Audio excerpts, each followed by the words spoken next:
Hoje eu tô aqui com a Sandra. A Sandra é especialista em financiamento do Banco do Brasil. Né, Sandra? A gente se conhece já há tanto tempo, Sim, né? Já legal. Bastante, né? Que legal. Fala um pouquinho da tua carreira aqui no banco. Bom, eu já tô nessa área de financiamentos já há quase 16 anos, né? E trabalhei em vários bancos e tô aqui no Banco do Brasil América já tem 4 anos.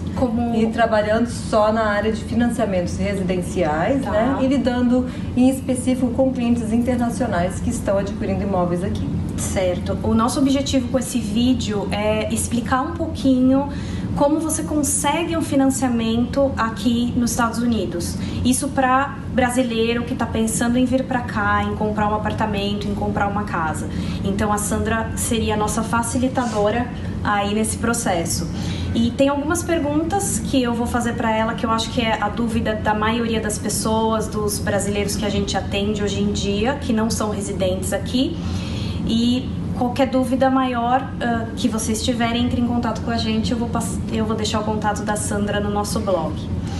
Bom, então a primeira pergunta que eu queria te fazer existe um financiamento para o brasileiro que não é residente aqui, que é estrangeiro? Sim, tem. Eu acho sim que é uma coisa magnífica que esse país permite, né? Que os clientes internacionais venham, adquiram propriedades e comprem, financiem, né? Tem vários outros que não permitem, eu acho muito interessante. E a gente tem sim um programa especial e específico para cliente internacional, onde ele pode adquirir um imóvel, financiar até 70% para uma casa, 65% para um apartamento que o banco financia, né? E contudo baseado no crédito, no histórico dele do Brasil. Tudo baseado na renda do Brasil, no crédito do Brasil. Não só Brasil, a gente faz outros países também, mas mais em específico o brasileiro. Isso é super importante, porque normalmente as pessoas acham que como ela não tem crédito aqui, como ela não tem o histórico aqui, ela não vai conseguir um financiamento. Aqui o Banco do Brasil, eles vão considerar o teu patrimônio no Brasil, certo? Isso, exatamente. Exatamente. Existe uma especulação, uma conversa do mercado de que as taxas de financiamento vão subir. Isso é real? Você prevê que isso vai acontecer? Sim, vai. Infelizmente vai.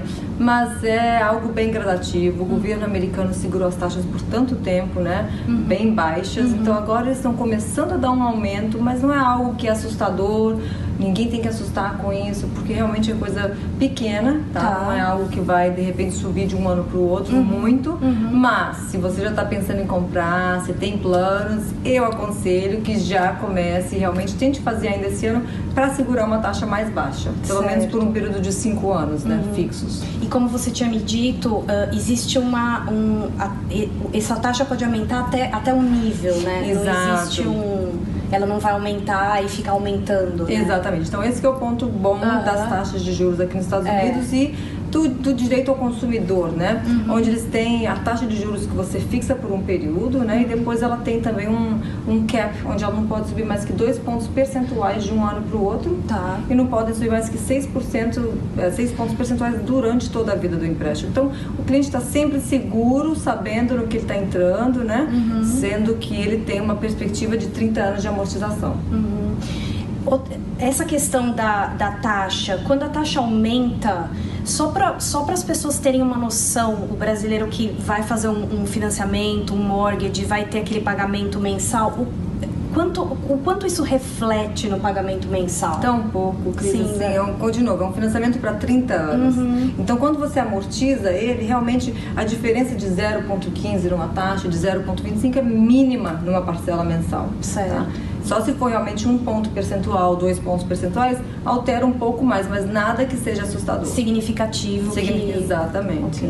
Perfeito. Quais são os documentos necessários para conseguir um financiamento? Isso todo mundo quer saber, exatamente. É simples, bastante documento, mas são coisas básicas, tá? Não é nada extraordinário que o banco pede. A gente pede 2 anos de imposto de renda lá do Brasil. A gente pede 3 meses de extratos bancários, cópia do visto, cópia do passaporte e uma cartinha do contador confirmando alguns dados do imposto de renda. E a gente sempre manda até o modelo da carta, né? A gente tenta facilitar o máximo possível para que o cliente não se sinta também incomodado de suprir tanta documentação. Mas a gente tem feito bastante financiamentos e, graças a Deus, tem todo mundo ficado feliz no final. Com certeza. E existe... quais os documentos necessários para ter pelo menos um pre-approval letter? Porque, na verdade, isso também é uma questão que os brasileiros precisam saber. Para a gente poder fazer uma oferta num apartamento, numa casa, você tem que ser pré-aprovado por um banco. Com certeza. Certo? E para ser pré-aprovado no banco, você tem que entrar em contato com a Sandra e mandar os documentos. Quais são esses documentos que são os primeiros, iniciais? Então, para uma pré-qualificação, a gente pede um formulário preenchido, que a gente precisa de uns dados básicos do cliente, e os 2 últimos anos de imposto de renda. Então é bem simples. Bem simples. Uma pré-qualificação. Pré-qualificação. Aí o processo de crédito imobiliário só inicia quando você encontra um imóvel para eles e já está em contrato. Aí sim que inicia um processo de crédito imobiliário, e esse demora de 30 a 45 dias para ser finalizado. A pré-qualificação em 3 dias úteis. Ótimo, tá certo. A última pergunta é preciso ter a conta no Banco do Brasil para poder obter o financiamento? Não necessariamente, tá? Se o cliente está comprando em pessoa física, ele não tem obrigação de abrir a conta com a gente. Logicamente, a gente vai adorar que ele tenha conta com a gente. Mas se não tiver, não tem problema. Se for pessoa jurídica, tem que ter a conta com a gente e ter o débito do financiamento nessa conta. O débito automático. O débito automático. E a gente oferece a conta aqui, que é conta corrente, conta poupança, a gente oferece cartões de crédito para cliente, temos financiamentos de carros também, né, para aqueles clientes que estão vindo realmente. Que não tem o crédito. Que não tem o crédito, que não consegue comprar sem um financiamento aqui. A gente tem esse produto também, que a gente oferece para os clientes internacionais. Ótimo. Bom, a gente quis dar mais ou menos uma ideia. Existem muito mais perguntas e muito mais detalhes nesse processo que podem ser esclarecidos com a ajuda da Sandra. Eu vou deixar o telefone da Sandra, o e-mail da Sandra no nosso blog. Dá uma olhada, entre em contato com a gente, que a gente facilita o contato com essa profissional. Será um prazer em atendê-los. Tá, obrigada.